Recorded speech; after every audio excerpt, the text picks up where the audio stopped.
learn new times tables in preschool? Yes. Yes. How to get You need, oh, you wanna hold on back, buddy? Use her. Preschool. I don't even know my times table. 20년 차 미국 하버드 출신 교사가 한국식 교육을 접하고 완전히 미쳐버렸다고 합니다. 충격적인 발언도 했다고 하는데요. 보스턴 최상위 0.1% 사립학교에서 영재 교육을 이끌던 스티븐 브라운. 그가 CNN 올해의 혁신 교육자상을 수상하고 남긴 소름 돋는 한마디. 한국의 교육이 진실이었다. 우리는 200년 동안 완전히 잘못된 길을 걸어왔다. 3년 전까지만 해도 그는 한국의 비인간적 교육을 맹비난하던 자였습니다. 지옥 같은 입시, 학생들을 자살로 몰아넣는 시스템이라며 극단적 혐오를 퍼부었던 그가 단 하루 만에 모든 것을 부정하고 한국 교육에 대한 생각이 180도 뒤집혔습니다. 미국 교육부가 그의 입을 막으려 했고 하버드 교수진이 그를 정신병자 취급했지만 그는 계속해서 한국 교육의 진실을 폭로했습니다. 미국 최고의 교육자가 정신이 나가도록 파헤친 한국 교육의 엄청난 비밀. 지금 당장 알려드리겠습니다.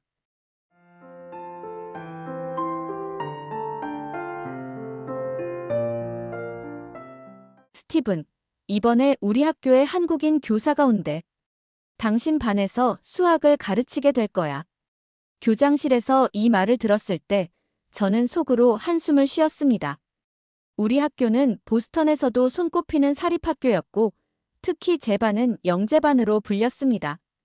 그동안 수많은 명문대 출신 교사들과 함께했지만 아시아, 그것도 한국 교사와 함께 일하는 건 처음이었죠. 한국식 교육이라면 잘 알고 있습니다. 아이들을 기계처럼 공부시키고 밤늦게까지 학원에 보내고 그들에겐 창의성이란 게 없잖아요. 하지만 교장 선생님은 제 말에 고개를 가로저었습니다. 김민수 선생님은 하버드 교육대학원에서 최우수 성적으로 졸업했어. 거기서도 혁신적인 교육 방식으로 주목받았다고 하더군.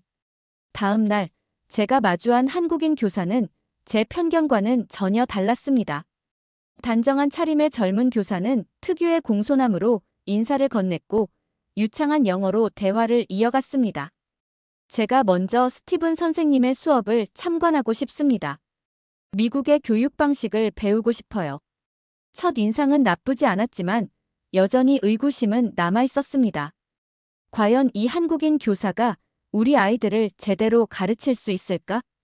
하지만 그날 오후 한국 선생님의 첫 수업을 참관하면서 저는 충격을 받았습니다. 그가 들고 온 것은 딱딱한 수학 교과서가 아닌 태블릿 PC였습니다. 오늘은 피타고라스 정리를 배울 건데요. 먼저 여러분이 직접 발견하는 시간을 가져볼까요? 선생님은 아이들에게 태블릿으로 도형을 자유롭게 조작하게 했습니다.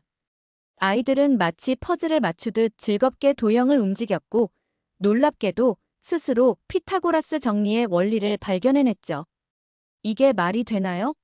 수학은 원리를 먼저 가르치고 문제를 푸는 게. 제 말에 그는 미소를 지으며 대답했습니다. 한국에서도 많은 분들이 그렇게 생각하세요. 하지만 지금 한국 교육은 변하고 있습니다. 학생들이 스스로 발견하고 이해하는 과정을 중요하게 여기죠. 암기가 아닌 깨달음을 통해 배우는 겁니다. 그의 말은 제가 알고 있던 한국 교육의 이미지와는 너무나 달랐습니다. 더구나 수업이 끝난 후 아이들의 반응은 더욱 놀라웠죠. 미스터 킴의 수업은 정말 재미있어요. 마치 게임하는 것 같았어요. 수학이 이렇게 재미있는 줄 몰랐어요. 하지만 저는 여전히 의심이 남았습니다. 겨우 한 번의 수업으로 아이들의 실력이 늘 리 없다고 생각했거든요. 그래서 다음 날 아이들에게 어려운 문제를 냈습니다. 자, 이건 작년 SAT 수학 문제야. 한번 풀어볼까? 그런데 놀랍게도 아이들은 전날 배운 원리를 활용해 문제를 척척 풀어냈습니다. 단순히 공식을 외워서가 아니라 원리를 이해하고 있었기에 가능한 일이었죠. 그제야 저는 깨달았습니다. 제가 한국 교육에 대해 너무나 편협한 시각을 가지고 있었다는 것을. 이것은 시작에 불과했습니다. 한국인 선생님과 함께하는 시간이 길어질수록 한국 교육의 더 놀라운 면들을 발견하게 될 줄은 그때는 미처 알지 못했습니다. 제 편견이 처음으로 크게 흔들린 건 기말고사 준비 기간이었습니다. 모든 교사들이 시험 출제에 바쁜 와중에도 선생님께서는 퇴근 후 몇몇 학생들과 남아있는 모습이 자주 보였습니다. 아직도 일하시나요? 벌써 저녁 6시인데. 아, 스티븐 선생님. 몇몇 학생들이 자발적으로 스터디 그룹을 만들었어요. 제가 조금 도와주고 있습니다. 호기심에 교실을 들여다보니 6명의 학생들이 모여 있었습니다. 놀라웠던 건 그 구성원이었죠. 수학 성적 최상위권 학생 2과 하위권 학생 4이 함께였습니다. 이건 한국에서 많이 하는 학습 멘토링 방식입니다. 잘하는 학생과 어려워하는 학생이 서로 도우며 함께 성장하는 거죠. 하지만 성적 좋은 학생들이 싫어하지 않나요? 자신의 공부할 시간도 부족할 텐데. 그때 선생님께서 들려주신 말씀은 제게 또 다른 충격을 주었습니다. 한국에서는 가르치면서 배운다는 말이 있어요. 다른 친구를 가르치며 자신의 지식도 더 단단해지죠. 실제로 멘토 역할을 하는 학생들의 성적도 많이 올랐습니다. 말씀하신 대로 놀랍게도 스터디 그룹의 모든 학생들의 성적이 향상되었습니다. 특히 수학을 포기하다시피 했던 제임스는 한 달 만에 2단계나 성적이 올랐죠. 민수 선생님께서 알려주신 방식대로 문제를 그림으로 그려보니까 이해가 쉬워요. 이제 수학이 무섭지 않아요. 더 놀라운 건 그들 사이에 생긴 우정이었습니다. 쉬는 시간에도 함께 어울리고 점심시간에도 토론하는 모습이 보였죠. 경쟁이 아닌 협력을 통해 함께 성장하는 모습이었습니다. 선생님, 솔직히 궁금한 게 있습니다. 어떻게 이런 방식을 생각해내셨죠? 사실 이건 제가 한국에서 학창 시절을 보내며 경험한 것들입니다. 물론 한국의 교육이 완벽하진 않아요. 하지만 협력과 배려를 통한 성장, 이것은 한국 교육의 가장 큰 장점이라고 생각합니다. 그러던 어느 날 뜻밖의 사건이 있었습니다. 수업 중에 갑자기 소란이 일어난 거죠. 평소 과묵하던 토마스가 갑자기 울음을 터뜨린 겁니다. 나 이제 수학 포기할래요. 아무리 해도 안 돼요.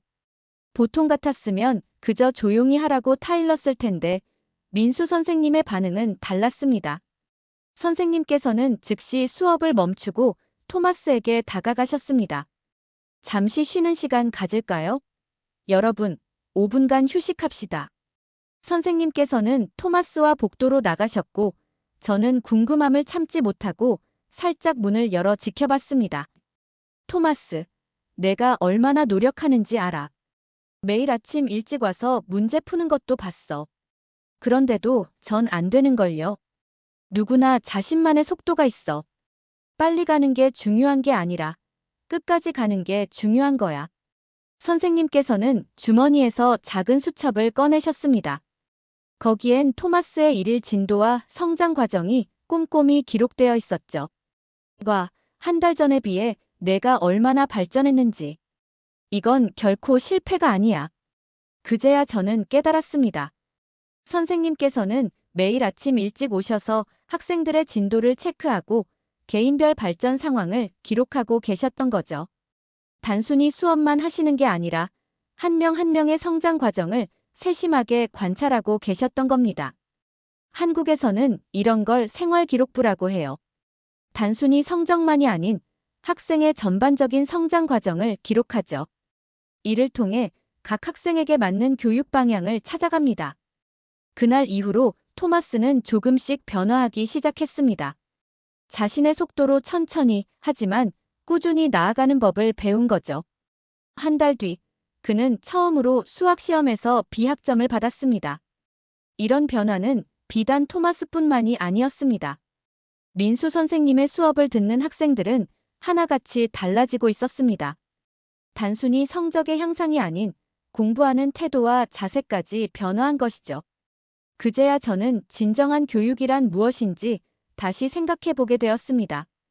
제가 그동안 알고 있던 한국의 교육은 얼마나 피상적인 것이었는지, 그리고 그 속에 담긴 진정한 가치를 얼마나 오해하고 있었는지 말입니다. 제 생각이 완전히 바뀐 건 학기 말 교내 수학 경시대회가 끝난 후였습니다. 선생님께서는 대회 전날 평소와는 다른 제안을 하셨습니다. 학생들에게 개인 대회가 아닌 팀 대회로 바꾸는 건 어떨까요? 팀 대회요? 수학은 원래 개인전이지 않습니까? 한국에서는 이런 방식으로 많이 합니다. 서로 다른 강점을 가진 학생들이 모여 시너지를 내는 거죠. 처음엔 반대했지만 선생님의 진심 어린 설득에 결국 동의하게 되었습니다. 그리고 그 결정은 아이들에게 놀라운 변화를 가져왔죠. 각 팀은 4명으로 구성됩니다. 계산이 빠른 학생, 공간 지각력이 뛰어난 학생, 논리적 사고가 뛰어난 학생. 서로 다른 재능을 가진 친구들과 함께 해보세요. 아이들은 처음에는 어색해했지만 곧 진지하게 팀을 구성하기 시작했습니다. 놀라웠던 건 평소 소외됐던 학생들까지 자연스럽게 팀에 흡수되는 모습이었죠. 선생님, 맞아요. 제니퍼는 그림 그리는 게 특기라 도형 문제를 잘 풀어요. 맞아요. 그리고 마이클은 암산이 빨라서 우리 팀에 꼭 필요해요. 대회 당일 교실의 분위기는 이전과는 완전히 달랐습니다. 경쟁적인 긴장감 대신 화기애애한 토론 소리가 가득했죠. 문제를 풀 때도 서로 의견을 나누고 각자의 장점을 살려가며 해결해 나갔습니다. 여기 이 부분은 제니퍼가 그림으로 그려줘. 응. 그리고 이 계산은 마이클이 확인해줘. 결과는 놀라웠습니다. 팀별 평균 점수가 예년의 개인전 최고 점수보다 높았던 거죠. 더욱 놀라웠던 건 수학을 어려워하던 학생들의 자신감이 눈에 띄게 상승했다는 점이었습니다. 선생님, 이런 결과는 어떻게 예상하셨나요? 선생님께서는 잠시 생각에 잠기시더니 말씀하셨습니다. 한국에서는 밥상머리 교육이라는 말이 있어요. 가족이 함께 식사하며 자연스럽게 이루어지는 교육이죠. 학교에서도 마찬가지예요. 지식은 서로 나누고 보완하면서 자라나는 겁니다. 그 말씀을 듣는 순간 갑자기 머릿속이 맑아지는 기분이었습니다. 제가 그동안 오해했던 한국의 교육. 그것은 단순한 경쟁이나 암기가 아닌 함께 성장하는 방법을 가르치는 것이었습니다. 대회 이후 놀라운 변화가 일어났습니다. 아이들은 자발적으로 스터디 그룹을 만들었고 쉬는 시간에도 함께 문제를 토론했습니다. 수학 성적 하위권이던 학생들의 성적이 크게 향상되었고 상위권 학생들은 설명하는 과정에서 더 깊은 이해를 하게 되었죠. 스티븐 선생님, 이제 우리 반 전체가 하나의 팀이에요. 한 학생의 이 말은 제 마음을 뭉클하게 했습니다. 선생님께서는 늘 말씀하셨죠. 진정한 교육은 서로를 이해하고 돕는 과정에서 시작됩니다. 한국의 교육 정신은 바로 여기에 있어요. 이제야 그 말씀의 진정한 의미를 깨달았습니다. 교육은 단순히 지식을 전달하는 것이 아니라 함께 성장하는 법을 배우는 과정이었던 거죠. 그날 저녁, 교무실에 늦게까지 남아 일하시는 선생님께 물었습니다. 선생님, 어떻게 이런 변화를 만들어내실 수 있었나요? 선생님께서는 잠시 창밖을 바라보시더니 답하셨습니다. 저는 그저 한국에서 배운 것을 실천했을 뿐입니다. 우리는 온 마을이 하나의 학교라고 믿어요. 모두가 서로를 가르치고 배우는 거죠. 그게 바로 한국 교육의 힘입니다. 그 순간 저는 진정한 교육자의 모습을 보았습니다. 그리고 한국의 교육이 왜 세계적으로 주목받는지 이해하게 되었죠. 하지만 이것은 시작에 불과했습니다. 더 놀라운 변화는 그 이후에 찾아왔으니까요. 새 학기가 시작되고 우리 학교에 큰 변화가 일어났습니다. 교장 선생님께서 전 학년 교사 회의를 소집하신 거죠. 여러분, 지난 학기 브라운 선생님의 반이 보여준 변화는 놀라웠습니다. 특히 수학 성적 향상과 학생들의 태도 변화. 한국인 선생님의 교육 방식을 전교에 도입하는 건 어떨까요? 회의실이 술렁였습니다. 일부 교사들은 즉각 반대 의견을 표명했습니다. 우린 미국 학교입니다. 왜 갑자기 한국식 교육을? 그래요. 우리도 충분히 좋은 교육을 하고 있잖아요. 그때 선생님께서 조용히 손을 드셨습니다. 제가 잠시 말씀드려도 될까요? 한국식이라고 표현하셨지만 사실 이건 교육의 본질에 관한 이야기입니다. 학생 한 명 한 명을 소중히 여기고 서로 돕게 하는 것. 이게 진정한 교육 아닐까요? 선생님께서는 지난 학기 동안 기록해 오신 학생들의 변화 과정을 하나씩 보여주셨습니다. 단순한 성적 향상이 아닌 자존감이 높아진 증거들, 협동심이 늘어난 사례들, 그리고 무엇보다 학생들이 직접 쓴 소감문들이었죠. 수학이 더 이상 무섭지 않아요. 친구들과 함께라면 어떤 문제든 풀 수 있다는 자신감이 생겼어요. 예전엔 모르는 게 있어도 물어볼 용기가 없었는데 이제는 달라요. 우리 반은 하나의 팀이니까요. 교사들의 표정이 조금씩 변하기 시작했습니다. 특히 고민이 많으셨던 사회교과 선생님께서 먼저 입을 여셨습니다. 저도 한번 시도해보고 싶네요. 구체적으로 어떤 방식들이 있을까요? 선생님께서는 미소를 지으시며 설명을 이어가셨습니다. 한국의 교과교 실제와 거꾸로 학습, 또래 학습 등 다양한 교육 방식을 소개하셨죠. 특히 인상 깊었던 건 성찰 일기 시스템이었습니다. 학생들이 매일 자신의 학습 과정을 돌아보고 기록하는 것이었죠. 단순히 공부한 내용이 아닌 자신의 감정과 생각의 변화까지 써내려가는 겁니다. 이건 단순한 일기가 아닙니다. 학생들이 스스로를 이해하고 교사가 학생을 깊이 파악할 수 있는 소통의 도구죠. 결국 교직원 회의는 한국식 교육 방식의 단계적 도입을 결정했습니다. 그리고 선생님께서는 매주 목요일 방과 후 교사 연수 프로그램을 맡게 되셨죠. 처음에는 저를 포함한 몇몇 교사들만 참여했지만 점차 소문이 퍼지며 다른 학교 교사들까지 찾아오기 시작했습니다. 선생님께서는 한 분 한 분의 질문에 진심을 담아 답하셨고 실제 사례를 통해 설명하셨습니다. 수업은 지식을 전달하는 자리가 아닙니다. 함께 성장하는 시간이어야 해요. 한국에서는 이를 배움의 공동체라고 부릅니다. 그 말씀은 저에게 깊은 울림을 주었습니다. 우리가 그동안 얼마나 일방적인 교육을 해왔는지 돌아보게 된 거죠. 더욱 놀라웠던 건 이런 변화가 수학뿐만 아니라 다른 과목에서도 놀라운 효과를 보였다는 점입니다. 영어 시간에는 학생들이 소그룹으로 모여 토론하고, 과학 시간에는 함께 실험을 설계하고, 역사 시간에는 서로 다른 관점에서 사건을 바라보는 법을 배웠죠. 한 학기가 지난 뒤 학부모 만족도 조사에서 우리 학교는 역대 최고 점수를 기록했습니다. 특히 우리 아이가 학교 가는 것을 즐거워한다는 항목에서 놀라운 상승을 보였죠. 그날 저녁 선생님께서는 조용히 말씀하셨습니다. 이제 시작입니다. 진정한 교육의 변화는 시간이 걸리죠. 하지만 우리는 올바른 방향으로 가고 있어요. 그리고 그 말씀은 정확히 맞아떨어졌습니다. 우리 학교의 진정한 변화는 그때부터 시작된 것이었으니까요. 그날은 평소와 다른 광경이 펼쳐졌습니다. 아침 일찍 출근했는데 교실 앞 복도가 북적였습니다. 학생들이 줄을 서서 무언가를 기다리고 있었죠. 다들 무슨 일이에요? 선생님께서 아침 자습 시간에 특별 수업을 해주신대요.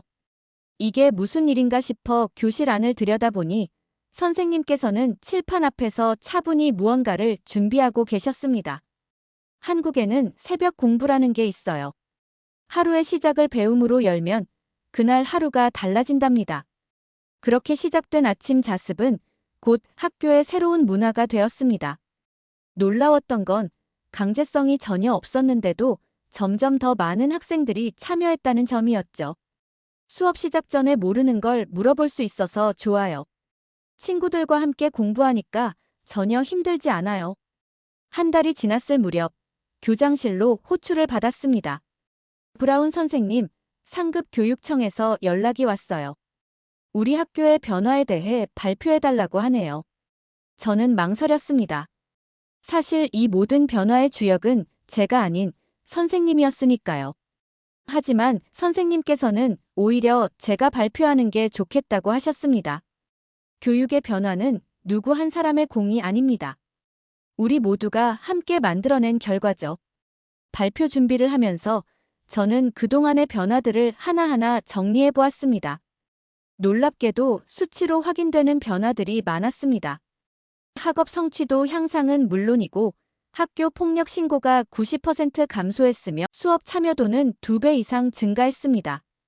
특히 주목할 만한 건 학생들의 정서적 변화였죠. 예전에는 경쟁자였던 친구들이 이제는 동료가 되었어요. 실패가 두렵지 않아요. 실수해도 친구들이 도와주니까요. 발표장에서 저는 떨리는 목소리로 말을 이어갔습니다. 우리는 흔히 한국의 교육을 성적 지상주의로만 바라봅니다. 하지만 그건 피상적인 시각이었습니다. 한국 교육의 진정한 힘은 우리라는 공동체 의식에 있었습니다. 청중들의 반응은 뜨거웠습니다. 많은 교육자들이 구체적인 실천 방법을 물었고 우리 학교를 방문하고 싶다고 했죠. 그날 저녁 선생님께서는 조용히 말씀하셨습니다. 브라운 선생님, 아직 넘어야 할 산이 많습니다. 하지만 우리는 함께니까요. 그 말씀처럼 여전히 해결해야 할 과제들이 많았습니다. 일부 학부모들의 우려도 있었고 기존 교육과정과의 조화도 필요했죠. 하지만 이제 우리에겐 확신이 있었습니다. 우리가 가는 이 길이 올바르다는 것, 그리고 이 변화가 우리 아이들을 더 행복하게 만들고 있다는 것을. 특히 인상 깊었던 건 어느 학생의 편지였습니다. 선생님, 저는 이제 알았어요. 공부가 왜 필요한지, 우리가 왜 함께 배워야 하는지를요. 혼자였다면 절대 알 수 없었을 거예요. 이제 저는 매일 아침 새로운 설렘으로 학교에 옵니다. 오늘은 또 어떤 배움과 성장이 우리를 기다리고 있을지, 어떤 감동적인 순간들이 만들어질지 기대하면서요. 한국의 교육 철학이 가르쳐준 것은 단순한 교수법이 아니었습니다. 그것은 인간에 대한 이해, 배움의 진정한 의미, 그리고 함께 성장한다는 것의 가치였습니다. 선생님께서 늘 말씀하시던 것처럼 교육은 마음과 마음이 만나는 일이었던 거죠. 지난주 우리 학교에서 특별한 행사가 있었습니다. 전국 교육자 컨퍼런스에서 혁신 교육상을 받게 된 것을 기념하는 자리였죠. 하지만 선생님께서는 평소와 다름없이 아침 일찍 출근해 학생들과 함께 계셨습니다. 축하드립니다. 이제 전국이 우리 학교를 주목하고 있어요. 감사합니다. 하지만 이건 우리의 첫걸음일 뿐이에요. 한국에는 사제동행이라는 말이 있습니다. 스승과 제자가 함께 걸으며 성장한다는 뜻이죠. 선생님의 말씀처럼 우리의 도전은 계속되고 있었습니다. 최근에는 멘토링 바톤 터치 프로그램을 시작했죠.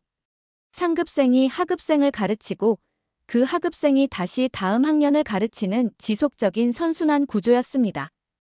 우리가 받은 도움을 다시 다른 친구들에게 전하는 거예요. 선생님께서는 이걸 지식의 선순환이라고 하셨어요. 특히 인상 깊었던 건 처음에는 도움을 받던 학생이 이제는 다른 학생을 돕는 멘토가 되는 모습이었습니다. 작년에 수학을 포기하려고 했던 제가 이제는 다른 친구들을 도와줄 수 있다는 게 믿기지 않아요. 가르치면서 더 많이 배워요. 이게 바로 선생님께서 말씀하신 함께 자라기인 것 같아요. 어제는 교육청에서 방문이 있었습니다. 우리의 변화를 눈여겨보던 그들이 직접 확인하고 싶다고 한 거죠. 놀랍습니다.